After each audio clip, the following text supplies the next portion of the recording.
अस्सलाम वालेकुम। कानून से आगाही और शहरी का बुनियादी हक है।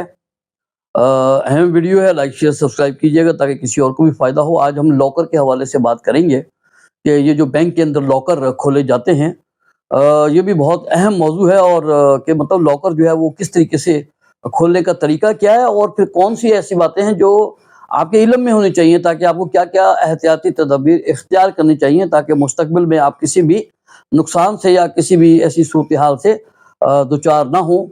तो गुजारिश ये है कि सबसे पहले तो मैं आपको इसके अंदर ये बताता हूँ कि पूरी वीडियो आप देखिएगा। इसके कुछ शुरू में, कुछ दरमियान में, कुछ आखिरी में कुछ बातें ऐसी हैं जो लॉकर के हवाले से हैं, बहुत काम की, आपके काम आएंगी इंशाल्लाह। अच्छा, गुजारिश सबसे पहले तो मैं आपको ये बताता चलूँ कि लॉकर जो है बैंक में वो खोलने का तरीक़ाकार क्या है। अच्छा, इसके लिए सबसे पहले तो ज़रूरी ये है कि आपके पास जो है ना, आपका जब आप लॉकर खुलवाने के लिए बैंक में जाते हैं तो आपके पास अपना असली शनाख्ती कार्ड होना चाहिए और इसके साथ में एक फ़ोटोकॉपी आपके पास हो। जिस बैंक में आप लॉकर हासिल करना चाहते हैं, इसी बैंक में आपका एक मतलब एक्टिव करंट या सेविंग अकाउंट जो है वो होना चाहिए, और पासपोर्ट की 2 साइज़ की जो 2 तस्वीर हैं वो भी आपके पास होनी चाहिए। अच्छा, थोड़ी-सी ये मालूमात भी आपके पास हो या वो सारी कवाइफ कि आप अपने किसी को करीबी रिश्तेदार को अपने लॉकर का मतलब नॉमिनी नामज़द कर सकते हैं। तो अच्छा, अब दूसरी बात ये है, लॉकर की सहूलत हासिल करने के लिए आपको बैंक से एक फ़ॉर्म मिलेगा जो आप उसको फ़िल करेंगे, और उसके अंदर आप ज़ाहिर है ये बातें लिखेंगे कि लॉकर का जो साइज़ है, छोटा, दरमियाना, बड़ा, वो आप मुंतखब करेंगे और इसके हिसाब से सालाना किराया और सिक्योरिटी डिपॉज़िट जो है ना वो आप मतलब जमा करवाएँगे।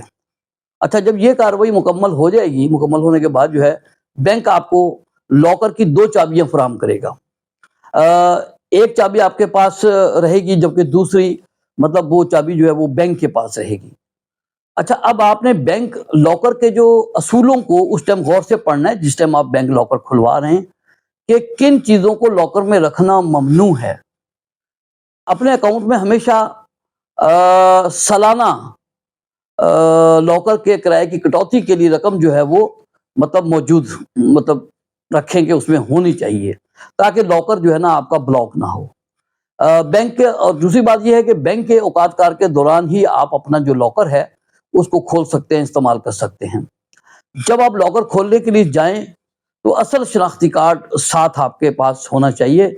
और दूसरी बात, लॉकर की चाबी जो है ना इसको कभी गुम ना करें। अगर चाबी गुम हो जाए तो फिर लॉकर को तोड़ना पड़ता है, जिसका भारी खर्चा जो है वो आपको फिर बैंक को अदा करना पड़ता है। दूसरी बात ये है कि अहम बात, कि कभी भी बाहर से डुप्लीकेट चाबी ना बनवाएं कि आपकी चाबी गुम हो गई है, ये कोई मसला है। ये सिक्योरिटी के लिहाज से आपके लिए इंतहाई मतलब खतरनाक है, इसलिए कभी भी डुप्लीकेट चाबी इस तरह ना बनवाएं बाहर से।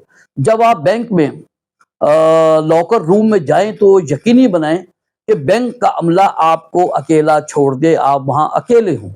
आपके अलावा कोई दूसरा ये ना देखे कि आप लॉकर में क्या रख रहे हैं या निकाल रहे हैं। लॉकर इस्तेमाल करने के बाद आप हैंडल को अच्छी तरह हिलाकर मतलब उसको आप चेक करें कि वो लॉकर जो है वो सही तरीके से मतलब लॉक हो चुका है।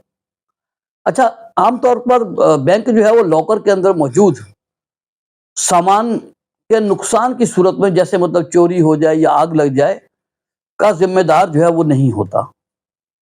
अपनी इसलिए आप अपनी कीमती अशिया की अलग से इंश्योरेंस करवाने पर भी गौर कर सकते हैं कि आप उसके अलग से इंश्योरेंस करवा लें। अच्छा, नॉमिनी का नाम जो है ना वो आप लाजमी उसमें शामिल करें। खुदा ना खास्ता आपकी वफात की सूरत में ये चाबी आपके भरोसेमंद रिश्तेदार को मिल सकेगी। अच्छा, दूसरी बात यह है कि फार्म पर दस्तखत करने से पहले मुआहदे की जितनी शराइत हैं उनको गौर से पढ़ें। खास तौर पर वही जो मैंने आपको बताया था पहले कि चोरी की आग लग जाने की सूरत में नुकसान होता है। खास तौर पर नुकसान की सूरत में बैंक की जिम्मेदारी से मुतल्लिक जो शिके हैं ना, उनको आप लाजमी तौर पे उसको मतलब पढ़ें, देखें, गौर करें। अच्छा, और अपने लॉकर में रखी जाने वाली तमाम अशिया की एक फहरिस्त जो है वो आप अपने घर पर महफूज रखें, ताकि आपको याद रहे कि अंदर क्या क्या मौजूद है। अगर आपके लॉकर में अहम दस्तावेजात रखी हैं तो इन्हें वाटर प्रूफ पॉलीथीन बैग में एयर टाइट करके रखें, ताकि नमी से कागजात जो है ना वो मतलब खराब ना हो।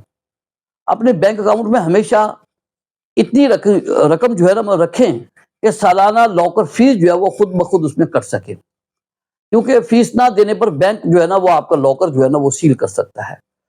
साल में कम से कम 1 या 2 मतलब बार जो है ना लॉकर को मतलब लाजमी आप ऑपरेट करें। तवील अरसे तक जो है ना मतलब इस्तेमाल ना करने पर बैंक सिक्योरिटी जो है की वजूहात की बुनियाद बैंक सिक्योरिटी मतलब बैंक जो है सिक्योरिटी वजूहात की बुनियाद पर आपको नोटिस मतलब भेज सकता है। अच्छा, आमतौर पर लॉकर में जेवरात, अहम दस्तावेजात, जायदाद के कागजात, वसीयतनामा, कीमती अशिया वगैरह रखी जाती हैं मतलब या जा सकती हैं, जबकि नकद रकम, असला, धमाका खेज मवाद या गैर कानूनी अशिया रखने की इजाज़त नहीं होती, या इस पर पाबंदी होती है, पाबंदी हो सकती है। अच्छा, अगर बैंक जो है नॉमिनी की सहूलत देता है तो नॉमिनी की तफसील जमा करवाएं। और एक बात आप लाजमी समझ लें कि पाकिस्तान में नामजद शख्स नॉमिनी जो है वो मालिक नहीं बन जाता कि नॉमिनी आपने बनाया तो वो कोई मालिक है, बल्कि अक्सर सूरतों में वो वर्सा तक सामान पहुंचाने के लिए नुमाइंदा ट्रस्टी की हैसियत रखता है। असल तकसीम जो है विरासत के कानून के मुताबिक होती है कि जो लोग भी उसके वारस हों। अच्छा, अब कई मर्तबा मुर्सा को मालूम ही नहीं होता कि मरहूम का लाकर भी मौजूद था। कम अज कम एक काबिल एतमाद फर्द को आपके खानदान के ये इल्म होना चाहिए कि लाकर किस बैंक में है और आपका लाकर भी है। लाकर में रखी गई अहम चीज़ों की तहरीरी फहरिस्त वक्तन फवक्तन उसे अपडेट करते रहें, ताकि जो है ना कोई जो चीज़ निकाली है या जो चीज़ आपने उसमें से रखी है वो आपके इल्म में रहे। अच्छा, असल दस्तावेज़ात लाकर में हो तो अगर कोई असल ऐसी दस्तावेज़ात हैं जो लॉकर में हो तो इनकी मुसद्दका नकल, एक अटेस्टेड कॉपी जो है, मुसद्दका नकल जो है, उसको भी आप अपने पास किसी महफूज जगह पर रखें, ताकि कभी भी खुदा न खास्ता कोई ऐसा मामला दरपेश हो जाए तो वो आपके काम आ सके। अच्छा, दूसरी बात है कि बाज़ बैंक जो है ना वो मुश्तरका ज्वाइंट लॉकर की सहूलत भी देते हैं। अगर मियाँ बीवी या 2 अफराद मुश्तरका लॉकर लें तो मुआहदे की शराइत को अच्छी तरह समझ लेना चाहिए कि एक फरीक के इंतकाल की सूरत में रसाई कैसे होगी। और एक बात अहम मैं आपको बताता चलूं कि ये जो नॉमिनी होता है, पहले भी मैं बात कर चुका हूँ, दोबारा भी, और इसके ऊपर मैं एक तफसील से भी एक वीडियो भी बनाऊंगा जिसके अंदर ये है कि वफात की सूरत में फिर लॉकर में से चीज़ें कैसे निकाली जाएंगी या क्या कानूनी तरीक़ेकार होगा, उसकी मैं तफसीली वीडियो अलग बनाऊंगा। नॉमिनी के हवाले से इतना है कि वो चूंकि सिर्फ नॉमिनी होता है और अमीन होता है वो सामान का, अगर वो उसके अंदर कोई मतलब वर्सा को किसी जिसके नाम पे लॉकर है मरने की सूरत में वो नॉमिनी अगर वो चीज़ें उनके हवाले नहीं करेगा तो उसके खिलाफ 406 की FIR भी हो सकती है, और सिविल दावा करके भी आप उससे अपना सारा सामान वसूल कर सकते हैं। तो बहरहाल लॉकर के हवाले से ये कुछ मालूमात थी जो आप तक मैंने पहुंचाई हैं। तो इंशाल्लाह आइंदा वीडियो में मैं लॉकर के हवाले से आपको मुकम्मल तफसील के साथ बताऊंगा कि किसी की वफात की सूरत में फिर आपको क्या क्या तरीक़ेकार इख्तियार करने पड़ सकते हैं। लाइक शेयर सब्सक्राइब कीजिएगा ताकि किसी और के भी ये मालूमात काम आ सके। अस्सलाम वालेकुम।